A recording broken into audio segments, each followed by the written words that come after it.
धन्यवाद अध्यक्ष महोदया कि आपने मुझे बोलने का मौका दिया।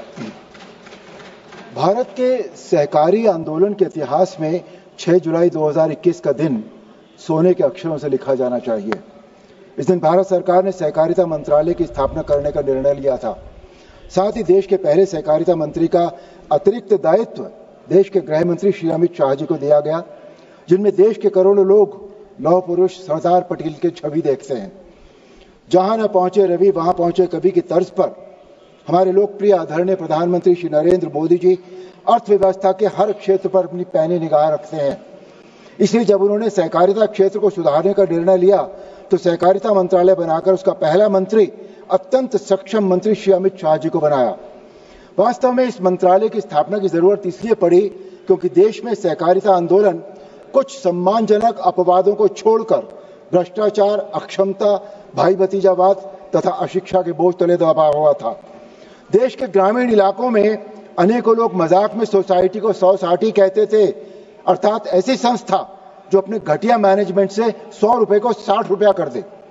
एक स्ट्रांग गृह मंत्री के हाथ में सहकारिता मंत्रालय आने के साथ ही लोगों की उम्मीद के अनुरूप नए सहकारिता मंत्री श्री अमित शाह जी ने सहकारिता आंदोलन में दशकों से सड़ते हुए एक नासूर के पस को जब सर्जरी करके निकालना शुरू किया तो एक के बाद एक ताबड़तोड़ एक्शन लेने के फलस्वरूप देश के भ्रष्ट तत्वों के मन में दहशत पैदा हो गई। महाराष्ट्र में भी राजनीतिक शक्ति बहुत कम होने के बावजूद सहकारिता के कारण अकूत आर्थिक ताकत बटोरने वाले तत्वों के दिलों में भी दहशत पैदा हुई। एक समय उत्तर प्रदेश में भी सहकारिता आंदोलन एक आदरणीय पहलवान मुख्यमंत्री के पहलवान भाई के चंगुल में फंसा हुआ करा रहा था, जिसने अपनी पहलवानी के दाव पेचों से सहकारिता आंदोलन को चारों खाने चित्त कर दिया था। ये मंत्री जी अधिकारियों की मीटिंग में खुलेआम आटे में नमक के बराबर भ्रष्टाचार की पैरवी करके कोऑपरेटिव सेक्टर को बर्बाद करने में अपना योगदान दे रहे थे। आदरणीय श्री अमित शाह जी के नेतृत्व में सहकार से समृद्धि का मूल मंत्र वास्तव में अंत्योदय, आदरणीय प्रधानमंत्री जी का सबका साथ सबका विकास तथा फार्मर प्रोड्यूसर्स ऑर्गेनाइजेशन इत्यादि सभी विचारों का समावेश है। केंद्र सरकार ने 8 लाख से अधिक सहकारी संस्थाओं की क्षमता का अधिकतम उपयोग करने के लिए बजट जो 2013-14 में 122 करोड़ था उसे बढ़ाकर 1183 करोड़ कर दिया। इससे सहकारिता आंदोलन में जान पड़ गई। पुरानी सरकार द्वारा सहकारिता की उपेक्षा के कारण महाराष्ट्र में 101 चीनी मिलें बंद हो गई थीं। आदरणीय अमित शाह जी ने जल्दी ही पहचान लिया कि किसानों को समृद्ध बनाने तथा कृषि विकास में सहकारी क्षेत्र की बढ़ती भूमिका को देखते हुए इस क्षेत्र में तकनीकी रूप से दक्ष, स्किल्ड, प्रोफेशनल तथा प्रशिक्षित युवाओं की बड़ी संख्या में जरूरत पड़ेगी। इस जरूरत को पूरा करने के लिए सहकारिता मंत्री के निर्णय के फलस्वरूप देश में पहली सहकारिता यूनिवर्सिटी त्रिभुवन यूनिवर्सिटी गुजरात के आनंद में स्थित इंस्टीट्यूट ऑफ रूरल मैनेजमेंट आनंद यानी इरमा के कैंपस में इस साल से काम करना शुरू कर देगी तथा कोऑपरेटिव क्षेत्र में accounting, administration, technology, cooperative movement, computer इत्यादि की रेगुलर शिक्षा देने के साथ ही साथ डिस्टेंट मोड व ई लर्निंग के जरिए भी अनेकों प्रकार के डिग्री व सर्टिफिकेट प्रोग्राम शुरू हो जाएंगे।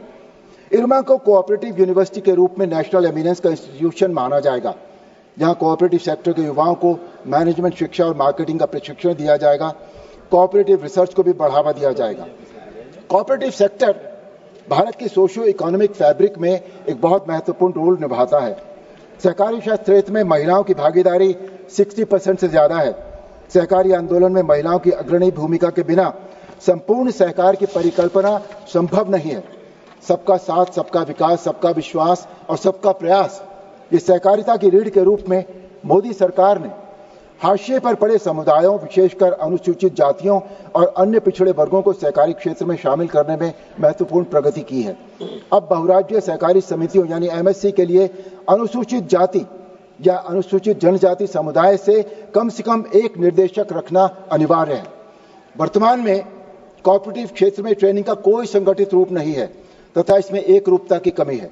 डेयरी, मछली, कृषि, बैंकिंग, मार्केटिंग, अकाउंटिंग जैसे विभिन्न कोऑपरेटिव सेक्टर में डिप्लोमा, डिग्री और सर्टिफिकेट कोर्सेज प्रदान करने से ये यूनिवर्सिटी कोऑपरेटिव एजुकेशन को सिस्टमैटिक बनाएगी। कोऑपरेटिव यूनिवर्सिटी बनने से इस यूनिवर्सिटी को इंटरनेशनल कोऑपरेटिव ऑर्गेनाइजेशंस के साथ कोऑपरेशन करना आसान होगा और पूरे विश्व की कोऑपरेटिव सेक्टर में जो भी बेस्ट प्रैक्टिसेस हैं उनका भारत में भी आगमन होगा। अभी भारत में खेती न्यूनतम समर्थन मूल्य यानी एमएसपी से प्रेरित होती है। इस यूनिवर्सिटी से निकले हुए ग्रेजुएट कोऑपरेटिव आधार पर बिक्री का मॉडल विकसित करेंगे। किसान अभी केवल उपज के उत्पादन की जानकारी रखता है। इस यूनिवर्सिटी से जब प्रशिक्षित विद्यार्थी निकलेंगे तो वो किसानों को अपने उपज की बिक्री के लिए भी प्रशिक्षित करेगा। देश में विशेषज्ञता की आवश्यकता की पूर्ति करने के लिए सरकार ने गति शक्ति यूनिवर्सिटी, राष्ट्रीय रक्षा यूनिवर्सिटी, सिंधु केंद्रीय university, rail university, sports university जैसी अनेकों यूनिवर्सिटी पहले भी स्टैब्लिश की हैं। माननीय प्रधानमंत्री श्री नरेंद्र मोदी जी और दृढ़ निश्चयी सहकारिता मंत्री आदरणीय अमित भाई शाह के मार्गदर्शन में त्रिभुवन सहकारी कोऑपरेटिव यूनिवर्सिटी को एक केंद्रीय संस्थान के रूप में स्थापित होगा तथा ये संस्थान सहकारिता आंदोलन को एक नई ऊंचाइयों पर पहुंचा देगा।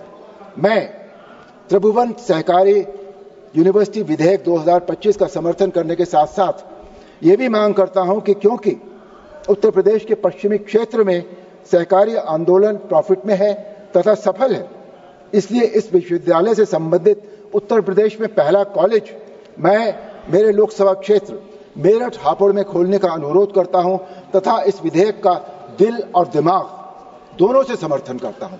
जय श्री राम। माननीय सदस्य श्री अभय कुमार। एक नेता ने वायु प्रवचन किया कि कल जनता कर्फ्यू है, कोई अपने व्हीकल लेकर नहीं जाएगा और पूरा देश एरोप्लेन बंद, रेलवे बंद, ट्रेन बंद, गाड़ी बंद। इतना बड़ा सम्मान किसी नेता के अपील को कभी नहीं मिला। हमने जब जनता कर्फ्यू निकाला मखौल उड़ाते थे, थाली बजाकर जागरूकता लाने का काम किया, मखौल उड़ाते थे, दिया प्रगटाकर श्रद्धा व्यक्त करने का काम किया, ईश्वर से मदद मांगकर हमारी लड़ने की क्षमता का वृद्धि करने का काम किया, हमारा मजाक उड़ाते थे और अंत में क्या हुआ, जो मजाक उड़ाते थे वो खुद ही मजाक हो गए मान्यवर, और देश की जनता ने दूसरी बार नरेंद्र मोदी को चुनकर भेजा। मान्यवर, एक बात हुई पीएम केयर की कि पीएम केयर में कोई ट्रांसपेरेंसी नहीं है, ये नहीं है, वो नहीं है, ढेर सारे आरोप लगाए। लगाने में तो अब एक कल्चर बना है, आरोप लगाना और भाग जाना। परंतु मान्यवर, ये तो पार्लियामेंट है, स्ट्रीट नहीं है। यहां आरोप लगाओगे तो जवाब भी सुनना पड़ेगा। अब धैर्य से सुनिएगा। प्रधानमंत्री राष्ट्रीय राहत कोष कांग्रेस के शासन में बना मान्यवर, और पीएम केयर्स नरेंद्र मोदी जी के शासन में बना, एनडीए के शासन में बना। कांग्रेस के शासन में एक परिवार का ही नियंत्रण होता था मान्यवर। इसके अंदर कांग्रेस के अध्यक्ष सदस्य होते थे मान्यवर। कांग्रेस के अध्यक्ष सरकारी फंड में कांग्रेस के अध्यक्ष रहते। क्या जवाब दोगे देश की जनता को? ऐसा मानते कोई पढ़ता नहीं है, देखता नहीं है? हमारे यहां प्रधानमंत्री जी, रक्षा मंत्री, गृह मंत्री, वित्त मंत्री है, पदेन है। कल अगर हम नहीं रहेंगे, ऐसा होने वाला नहीं है, मगर नहीं रहेंगे तो आप अगर बैठोगे। हमने भारतीय जनता पार्टी के अध्यक्ष श्रीमान नड्डा को नहीं रखा है,